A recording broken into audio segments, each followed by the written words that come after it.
talk about today is, what is my personal injury claim worth? This is a question I get asked by clients on a regular basis. It's the most common item that I hear about when I get a phone call, is people call me and they say, this happened to me, what is my personal injury claim worth? The simple answer to that question, which is not always the best answer, the simple answer to the question is your claim is worth whatever a jury says it's worth. That's a decision that's far down the road. Very few cases ever actually reach it to a jury trial. The vast majority of cases, we know by court statistics that at least 96% of the cases are filed settled. So the concept of your case is worth whatever a jury says it's worth doesn't really help a whole lot. The next analysis for what your case is worth is by talking to someone like me. I can base a recommendation on what a case is worth given the years of experience, other cases that I've settled, other cases I know that have been tried to juries, and trying to give you advice on this is a reasonable result for this claim, and explaining to a client the costs and benefits, the risks of what would it mean to move forward with my case through the legal process, whether that's through litigation or whether it be through a trial, and how would that affect my potential outcomes. Before we get into discussing the precise details of what my personal injury claim is worth, I just want to remind you that any issues that I discuss over this talk are hypothetical scenarios, and I can't guarantee specific questions will be answered about any certain case. We offer free consultations. Feel free to call if you would like to discuss a specific question. Also, the discussion today does not create an attorney-client relationship. So if we have had a conversation, or if there's a comment or a question that I answer, that doesn't mean that we've agreed to work together. So as I said, we offer free consultations. You shouldn't hesitate to give me a call. We'll set something up. We'll have a discussion about your specific situation. So when I look at what a claim is worth, besides the general comment that it's worth whatever a jury thinks it's worth, there's really three factors I look at to determine how would this case be evaluated by a jury. Those three factors are liability, that means who's at fault, damages, what a person goes through for their personal injury claim, and insurance issues. And I'll talk about each one in turn. The first issue to look at what a claim is worth is liability. Liability is the lawyer term for who's at fault, who has caused damage to someone else. Many of my cases are car accidents. In addition, I do slip and falls or trip and falls. Lawyers call those premises liability cases. We do medical malpractice cases, legal malpractice. We do cases with products liability. There's a wide variety of cases where these same questions and these same three basic principles will be applied. But the first thing to always look at is who's at fault. If we use a car accident as an example, if someone was driving down a highway at night and it was snowy and they lost control of the road, of their vehicle on the road, rolled the car, but there was no other vehicle involved, that person likely doesn't have a personal injury claim. There's some very remote chances a municipal claim may be involved if the road was designed improperly, but that's very, very rare. The vast majority of people in that circumstance with a one-car rollover collision don't have a personal injury claim against anyone else because the driver was at fault for his or her own injuries. When we look at liability in a standard auto case, it's looking at whether someone else was at fault for the accident that caused injuries. So if my client is seated at a red light, is rear-ended by another car, we would be bringing a claim that the rear-ending driver failed to stop in time, violated traffic law, and that person is at fault for the car accident. So to have a personal injury claim that has value, there has to be someone else who's at fault. If there's a comparison between the two drivers, which it happens in virtually every case that there will be some discussion of whether there's comparison between the drivers. But if there's a dispute, let's say there's an intersection and one driver says, no, I had the red light, and the other says, no, I had the they both allege they had a red light or green light. They both say we had a green light. Each driver says that. And there's a factual dispute where we ask a jury to determine who do we think is more credible and who's telling the truth. When the jury is asked which driver was telling the truth, they will be asked, was driver number 1 negligent in causing the accident, yes or no? And was driver number 2 negligent in causing the accident, yes or no? There are times that the jury will say both drivers are negligent. And if so, then there has to be an analysis of how much, what percentage of fault does each person have? That percentage of fault analysis also comes into play very often in premises liability cases, a trip and fall or a slip and fall. If someone slips on snow and ice, there's an allegation that the property owner, the business, for example, didn't do a good job maintaining their property. They didn't properly salt, they didn't properly sand, they didn't properly shovel, they didn't properly guard against this hazard. The jury will always be asked whether the person who slipped was negligent and whether the property owner was negligent. I often hear from people that as Wisconsinites, we know that snow and ice exists and we have a duty to use reasonable care for our own safety. Whenever the jury determines that both of the parties that are involved, both of the players in a crash or a fall, have some share of negligence, then there has to be a comparison between the two. Now, why does the comparison matter? First, if the person who's injured, the person who's bringing the claim, the person who I represent, that person's called the plaintiff. If the plaintiff is stating that someone else was more at fault, that's necessary to bring that claim. Again, if the plaintiff received injuries by driving too quickly themselves, losing control and going off the road, there's no one else who's at fault. But if the plaintiff has someone else who's at fault and there's this comparison, any fault assigned to the plaintiff would reduce the overall recovery amount that we'll talk about in damages. So it's important that in looking at, does my claim have a value, you have to first look at, was someone else at fault and how much fault would the person who was hurt have, and does that defeat a claim? In Wisconsin, if there's two parties, you can't bring a claim if someone's more at fault than you. So if there would be an analysis of, well, I slipped on the snow and ice, but the store should have done a better job, if I'm 50% at fault and the store is 50% at fault, I can still pursue my claim.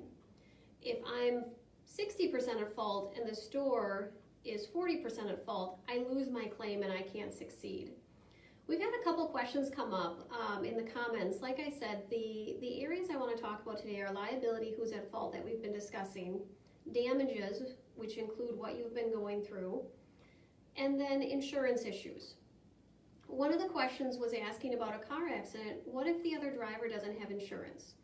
That's something we'll talk about in insurance issues. Briefly, to touch on that, individuals have the ability, well, first of all, by state law, everybody should be buying their own auto insurance. If you're failing to buy auto insurance, you are violating state law. The lack of buying insurance could result in a ticket that varies by municipality and the amount. Anytime an auto insurance policy is purchased, you are required to purchase uninsured motorist coverage. Uninsured motorist coverage protects you, the driver, the person who purchased the policy, from other drivers who have not been responsible and have not purchased insurance, who have let their insurance lapse, who haven't paid their bills, those sort of things. So there is a way to protect yourself. And we'll talk about that more when we talk about insurance. Another question that came up in the comments was a question about medical treatment. If someone's hurt in an accident, what should I do about going to the doctor? And that's a great way to segue into our next concept of, whenever I look at what a claim is worth, the next question is damages. Damages is the lawyer term for what you go through in an injury claim. That includes both things we can write down on a sheet of paper, such as your medical bills, wage loss, but also those things we can't write down on a sheet of paper. What's it like to live with this injury? I've represented people who've had catastrophic life-altering injuries, people who've been paralyzed, people who've lost a leg, a gentleman who lost an eye. Well, you can't quantify all of that in a mathematical formula. And that's where my expertise comes in, is talking to people about what a jury has awarded in similar cases for pain and suffering or for putting up with those injuries, and also just understanding what an insurance company is likely to do with that sort of claim. So when someone's in an accident, it's important that injuries are documented. Many of us have medical conditions that currently exist, some that we're treating for, some that don't. It's important that when an accident happens, someone receives care promptly. Don't try to tough it out. This is not a time to be stoic. We want to document that injuries occurred and that they occurred in the car accident, not due to other life factors. So if an individual says, well, I was in this car accident yesterday and I have some back pain, but I think this is going to get better, I'm just going to ignore it. And the next day it says, well, it's worse today, but I'm just going to ignore it again, I think it'll get better. It's going to be better for the claim value if that treatment is sought promptly, if there's a discussion about going to the doctor soon and documenting what happens closer in time to the accident, rather than waiting 3 months later to say, I've been struggling with this for 3 months. Now it's a lot more difficult to show that that was the car accident that caused the problem versus other life factors. Excuse me. So when you look at what a claim is worth, it's important to seek medical treatment promptly and also to talk to doctors about your injuries. To be honest and forthright about what you're going through, and to tell them that you've been having this problem since the accident, assuming that's why you're seeking the treatment. To take a quick step back, we did have a question about the who's at fault part liability that stated, if I'm in a car accident, how do I show I'm not the one at fault? Does that mean I automatically lose if the police officer responding to the call says I'm at fault? That's not the end of the discussion. It's relevant and it's something that matters, but it's not the end of the discussion. When there is a car accident, it's a good idea to call the police. If you can see any vehicle damage, they'll likely come out and create a statement. Sometimes I've had people come and talk to me that said, well, I was hit in the rear by this gentleman. He told me, boy, my insurance rates are really high. I just don't want to call the police. And I decided to be nice and just not do that. That's probably not the best idea. It's best to get documentation, have the police come out and look at it, make a report, make sure you exchange all the proper insurance information, gather those things right away. When the police come, police officers, the average police officer that investigates a report, that officer is not trained at that moment to be determining a crash reconstruction or to be making engineering decisions about how fast the vehicle was going. Their main goal is to get everybody safely where they need to go if they have injuries, and to get the roadway clear so that traffic can continue to flow. There are times I've worked on cases where the accident report either said no one was at fault or said that my client, the plaintiff, the person who was injured, was at fault. That's not the end of the discussion. We can further debate that. We can do additional information, additional discovery, and additional investigation, and there may be more information to share to change those findings. However, it's more difficult. The vast majority of clients that I work with have a situation where the other driver receives some kind of ticket or citation, and that is something I often ask people when we meet is, do you have a copy of the accident report, and was there a citation to the other driver? Those are not things that are admissible in court, but they're helpful to the process and just understanding what happened. So to recap where we are so far, we've talked about in looking at what my injury claim is worth really involves looking at 3 different areas. First, who's at fault, which we talked about, that there must be another driver at fault. Any fault that is assigned to the person who's hurt can reduce the damage claim by the percentage. The second factor to look at, as we just discussed, was your medical treatment or your injuries or your damages. And damages aren't always straight up medical. I'm working with a pilot, and the pilot may not have as severe of medical injuries as other clients I have, but he is prohibited from flying. He can't continue to make his earnings because of very strict rules that we all enjoy if you're on a plane that require that pilots be in top physical shape and not have any sort of issues that could cause them distractions or concerns. He's going to have a much larger monetary, economic wage loss claim than he is going to likely have an injury claim. But those factors all play together. So in looking at these things, the third issue that can come into play for what is my claim is worth is what I'd call insurance issues. And that's really broken down into 2 parts. The first part is what insurance policy is available for recovery. If another vehicle hits me and I'm hurt, and that other driver doesn't have any insurance and I don't have any insurance, it's possible that I can bring a claim against the other driver personally. In the vast majority of circumstances, those personal judgments, the end result of any sort of trial is actually a piece of paper saying someone else owes me money. If that piece of paper is an insurance company, that's relatively easy to collect. If that piece of paper is saying Joe the driver owes me money, that's going to be pretty hard to find. You can't get blood from a turnip.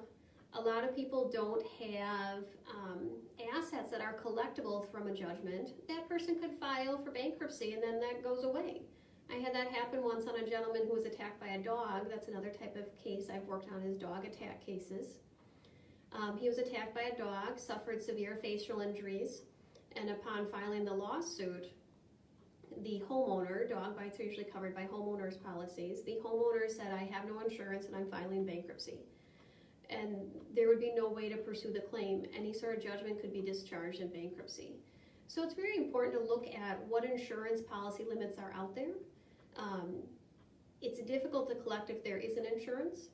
And we talked a little bit about this before, but there's an easy way to protect yourself. And I recommend that at the end of this conversation, everybody go and look when they can at home at their own insurance policies. There's typically a sheet in the beginning that's called a deck page.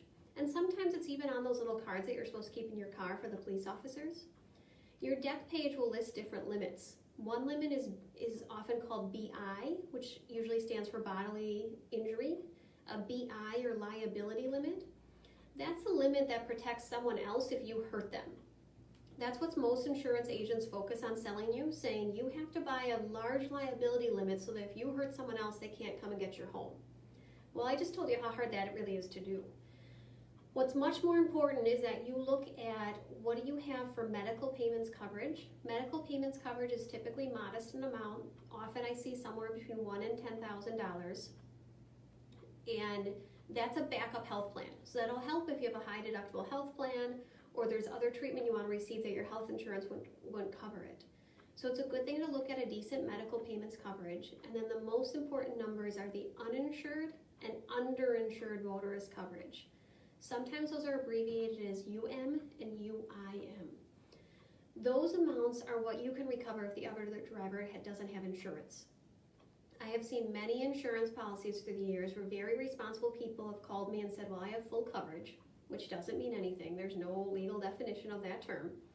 And I look at their policy to see they may have $500,000 of liability coverage available that protects other people they would hurt, but then very modest uninsured and underinsured motorist coverage. So they don't realize that they only purchased $50,000 or $100,000 to protect themselves.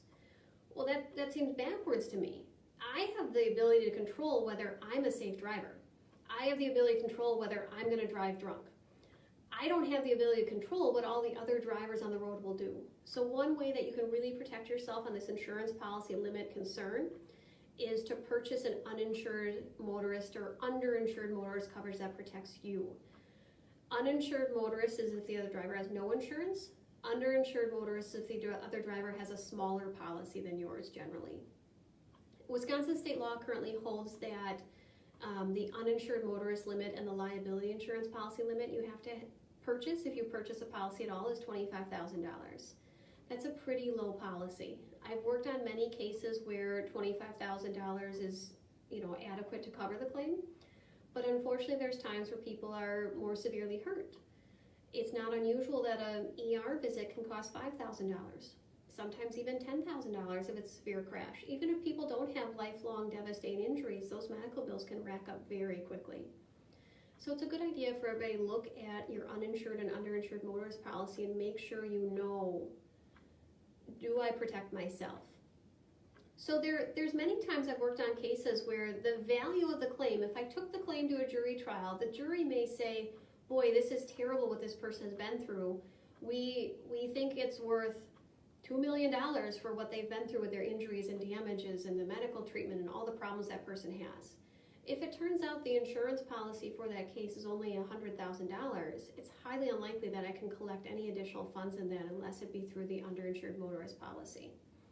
For those people who have purchased an umbrella policy, that's an excess policy, it's typically $1 million or more. Make sure to check your umbrella that it covers uninsured and underinsured motorist coverage.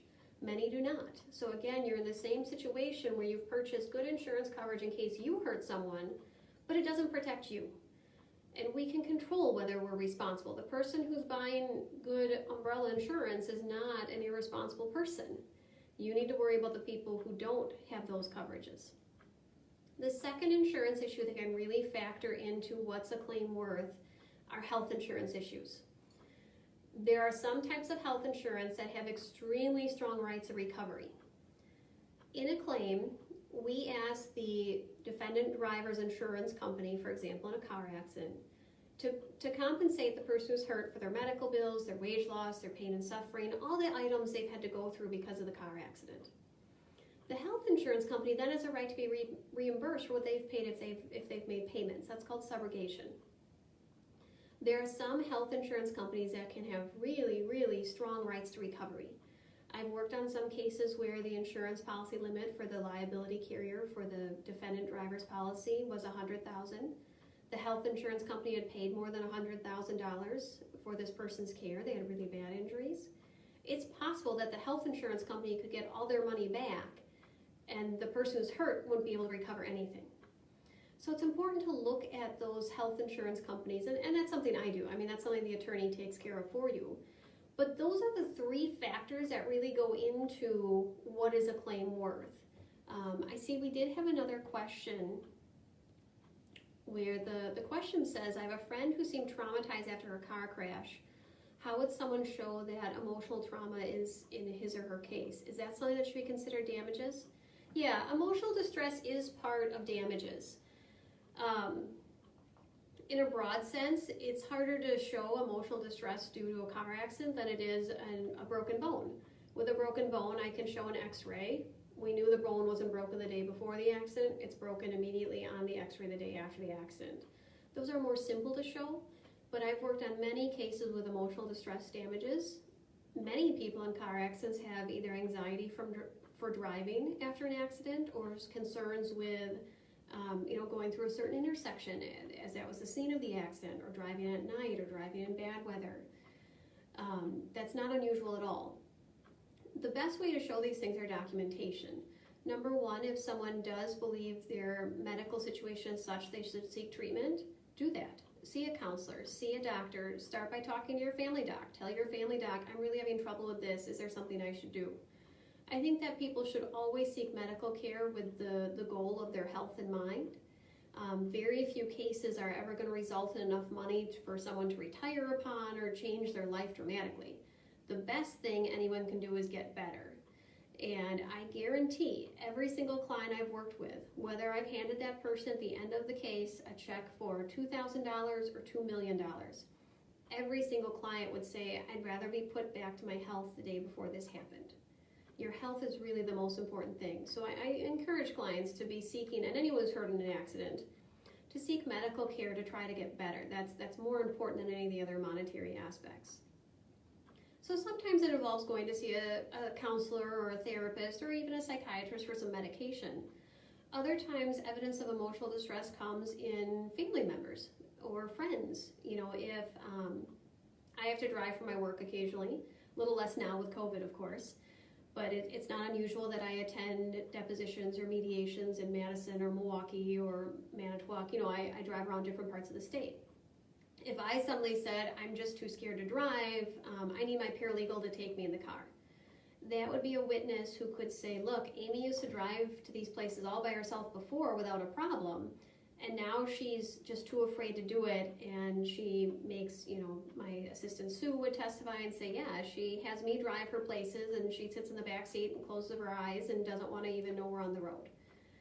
So a testimony for your family and friends. I have some individuals who've had concerns with driving that have utilized different Uber or taxi services. Same thing, saving those receipts that, I'm so afraid to drive, I just can't do it, so I hire someone out. Now, in any personal injury case, I can't guarantee recovery. So it's important anytime someone's spending money that they make wise and logical decisions. If my client says, well, I'm just afraid to drive, so I've paid Uber for all of these trips to take me to work, to my doctor, whatever it may be, and now I have $1,500 in Uber expenses that I really can't afford, and I want to receive reimbursement for my auto case. I can try to have that happen, but there's never an ability to guarantee that. What if there was no insurance available?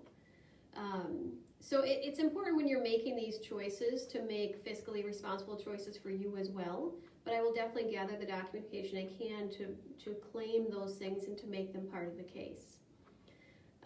Well, my half an hour is almost up, but I do want to leave time for questions, and I just want to give you again a quick recap. That anytime we're looking at what is a personal injury case worth, it's important to look at who's at fault. If the person who's hurt is some percentage at fault, that will lower the value of their case. The second factor is damages. That's what you go through. In a very broad sense, if people have more medical bills, their injury claim is also often worth more. If people have more wage loss, their claim is often worth more. That's a very broad generalization. Every case has specific details that I go through with a client, and that's where I'm needed, is to have those discussions. The third factor to look at in every personal injury case is insurance issues.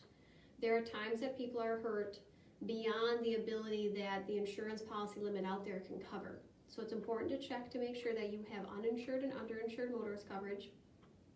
There's also times that, like I said, the health insurance companies have to be paid back. So there are some health insurance companies that have very strong rights to be paid back and some that have less strong rights to be paid back. What I encourage people to do is, if someone has been in an accident, to call an attorney and seek legal advice. I would encourage someone to call and talk to me. I have no problem talking to people and saying, with what you're describing, here's the sort of thing I think you should do. There's plenty of people I say, this is a modest issue that I think you can handle on your own. There's other people I tell, given what you're describing, what you've been through, I really think you need help of a professional to really take care of you in this situation. And if they want to come in and talk to me, then we have a free consultation. And then we go through these topics again. I can virtually never tell someone on that initial consultation, what is my claim worth? And I get that question. You know, people come in for a consult and they say, well, just tell me what my case is worth. I'll try to negotiate with the insurance company on my own. It's extremely difficult to do that without being able to review medical bills, medical records, police reports, investigative materials, health insurance liens. Those are all complex processes. On average, I work with clients 2 to 4 years. The main reason I'm working with clients for that period of time is because it doesn't make sense to resolve a case until you're all better. Typically, people only have one shot at this. There's not a periodic payment as you go. So if someone said, well, I think I feel okay, I want them to wait at least 2 to 3 months to make sure. Because you don't want to say, I think I feel okay, and then there's a nagging pain that gets worse and worse and worse, eventually leads to surgery. If you'd already settled your case, it's very unlikely I can ever reopen that or undo it. We do have another question about how does a personal injury attorney get paid, essentially. The way I get paid is different than many attorneys. I get paid on a contingency fee. That means the fees for a personal injury attorney in the vast majority of situations, I can offer people an hourly rate if they choose, and we can discuss that. But the vast majority of personal injury cases are done on a contingency basis. What that means is I get a percentage of the overall recovery. The standard percentage is 1/3. That's pretty much universal across the industry. There are times there are slight variations. Some particular cases take much more work and then result in a higher percentage. But the benefit of the personal injury contingency fee is that, you know, people who just went through an accident are usually struggling. Even something as simple as, well, now I have to buy a new car, my other car was paid off, I'm not prepared to make a car payment right now. Like, you don't want to then add an attorney monthly fee to that. So the contingency fee, I think, is a wonderful thing that allows people the option of having payment to me that I get at the end of the day. It becomes essentially a risk-sharing pool. There's times I make 10 cents an hour. There's times I don't get paid at all. There's times I've made thousands of dollars an hour. By pooling all these together, it allows people who may have more modest claims to be able to afford an attorney. If someone had to pay me $300 an hour and pay as they go, they may be priced out of being able to bring a claim. And frankly, I don't like insurance companies enough to let that happen. That's just not fair. So the way I get paid, like I said, it's a free consultation. And then payment to me, in the vast majority of cases, comes from the ultimate settlement. So it's an analysis and a partnership where the client takes a risk on me and I take a risk on them. The better the plaintiff does in their case, the better I do. We have the same goals and incentives. I will always try to maximize whatever funds I can get in my client's pocket, but by working together, we both have that same shared interest. Well, I'd like to call out for any additional questions at this time. So if anyone has one, you can go ahead and put that in the comments. I'm sure we're going to have more of these Lunch with a Lawyer seminar, Facebook Live conversations that I'll be having. And to preview some upcoming topics I'd like to share with you is I'd really like to have a discussion about the things I'm not allowed to tell a jury in trial. There's a number of statutes, rules of evidence, and other things that don't let me always tell people the full story. And I'd like for as many jurors as possible to be educated about what's going on before they come into a trial, assuming we have civil jury trials again post-COVID. We're going to have to figure something out, but that's a pickle right now. Another topic I'd like to bring up in the future is just a discussion of time limits. There are statutes of limitations, and what that means is there are time limits in which claims must be brought. And if those limits are blown, if they're passed, there's nothing I can do to help people. So that's just a couple preview points. Like I said, again, I'm attorney Amy Razoo. I'd be happy to speak to you about your injury claim if you have any questions. If it turns out it's not something I do, for example, I don't typically do, the office doesn't handle workers' compensation claims. So if someone's hurt in the course of their work, there often isn't a personal injury case, but there are times there are. If I were injured driving to the courthouse, I'd have a personal injury case against the driver that hit me, but I'd have a workers' compensation claim against my employer. But if anyone has questions about injury claims, go ahead and give me a call, and I thank everyone for their attention. I hope to talk to you soon. Take care.